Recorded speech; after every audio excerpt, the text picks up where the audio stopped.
The Gospel of Gold by G.S. Lewis. Chapter 44. Will to Act. "There," Will said, "my gesture of goodwill. Professor Elm is going to receive an inquiry soon, asking why he approved transfer of a meganium here. But that will be the least of his concerns for a while. Now," he rose from the computer, "if it's all the same to you, I'd like to conclude our business. This room is starting to make me physically sick." But Marina pointed insistently at the screen. "I saw some red lock icons!" she cried insistently. "And I think one of them said Dragonite. Did you see Gold?" Actually, it had somehow slipped Gold's notice, but Will only laughed knowingly. "Of course you did," he said, turning away. "When Lancefest fled the League, they confiscated his Kanto team. A couple nights back, we managed to do the same to his Johto team, with the exception of his Charizard. Koga was entrusted with their safekeeping, just as he was with Jinichi's Pokemon." Marina let out a small gasp. "But Master Lance meant to retake the League HQ at some point," she squealed. "How is he supposed to do that with just one Pokemon?" "Nobody thinks it will really go down like that," chided Will, holding his head. Whether it was in pain or exasperation, Gold could not tell. "But let's say he had yet another stash of hidden dragons from wherever Charizard came. Let's even assume that, after winning the battle for Blackthorn, Lance would fly straight here, accompanied by a fleet of ace trainers on their own Pokemon, like a war general. Even if that was the plan, why hasn't he already executed it? Why has this deadlock drawn to nightfall, when Karen holds the advantage?"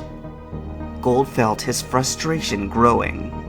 "If you know the answer, just say so, and quit dangling it over our heads. I'm so sick of these riddles." "It's a necessary thought exercise," Will snapped back, stumbling his way toward the chamber's south exit.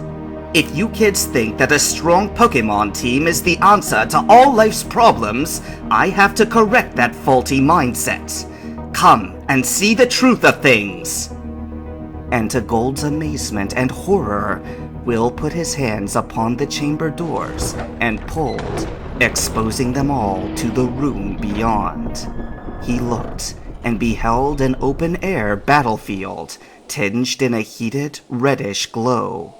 Stepping forward revealed more, that the platform was suspended over a pool of lava, while far below, all about them, lay sprawling acres of distant treetops, bathed in moonlight. The night air was cool, but the heat of the lava reasserted itself incessantly. Gold understood at once why this battlefield had not been enclosed like Karen's room. Doing so would have made the temperature unbearable. "This was Bruno's post until recently," said Will, grimacing against the heat. "Are you crazy?" yelped Jinichi from behind. "I thought you said it was being watched out there!" "I implied it might be," corrected Will. "Stay out of the light and have a look around as far as your sight allows. What do you see?" The three equity candidates searched with their eyes, and it was Marina who gasped and pointed first. "Look! Up there!" Gold followed the line of her finger and saw what she was looking at just as its shadow crossed the circle of the moon. It was a giant bird Pokemon, a Pidgeot by the proportions, and silhouetted upon its back was the form of a rider. "That's Faulkner," breathed Jinichi from beside him. "Don't make any sudden moves or he'll see us. What the hell is he doing away from Violet City?" Will laughed quietly, grimly, from behind them. "He's been summoned. All the gym leaders have, though not all have answered, or you might have found Chuck waiting for you out here." Gold felt his pulse quicken as the realization struck. Karen's fortified the League HQ. She's not leaving anything to chance. That's why Lance can't advance any further than Blackthorn City. Marina stamped her foot, making an impatient noise in her throat.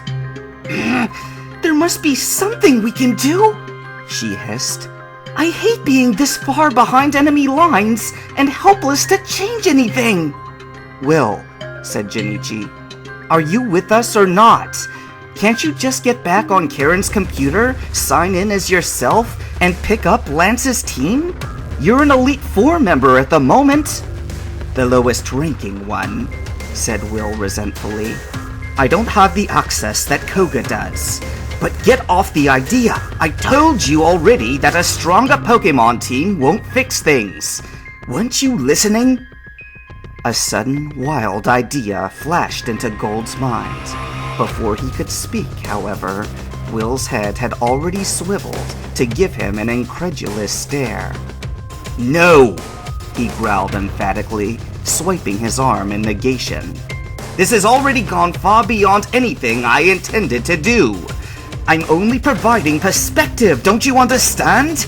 Just because you're here at this moment in time, it doesn't mean you should act without thinking. Faulkner is here, but Chuck isn't.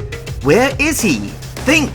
Why did our imposter Lance announce from the throne room that he would attack Blackthorn in the first place? It was because a gym was captured, and the League can't operate without all of them in effect. I can tell you that Faulkner, Bugsy, Whitney, and Claire are here tonight. If I had to guess, Chuck, Morty, and Jasmine chose to side with Lance and Blackthorn. Don't you see? Winning back Blackthorn will be a fruitless victory, because at least 3 more gyms are now in open rebellion anyway, as of this afternoon. Karen's managed to keep it out of the news for the moment, but her power is hemorrhaging. Simply wait a little longer and don't do anything stupid. At this rate, her downfall is almost complete. Gold could hear the confident assurance in Will's voice, and for the greater part, he seemed trustworthy now. Will was intelligent, well-informed, psychically prescient, and his words and actions were motivated both by self-preservation and the hope of getting his eyesight back. And yet, something was out of place.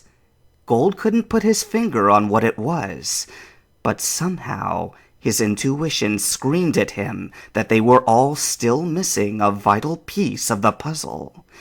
He also had a nagging suspicion that Will was desperately trying to convince himself that no further action was necessary, that any more risk would land them in disaster.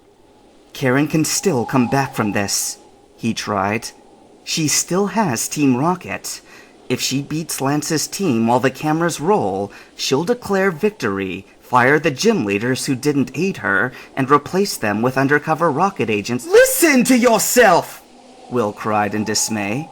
Are you not the same Gold who prophesied hope in the form of miracle trees that will grow this very night? What of Lance's proclamation that the Phoenix has foreseen his victory and declared it settled?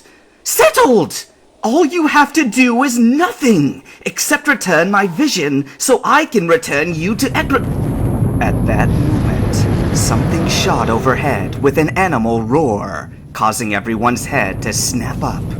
Though the night had just fallen, it was easy to make out the orange, winged reptile whose tail flame lit up its whole body.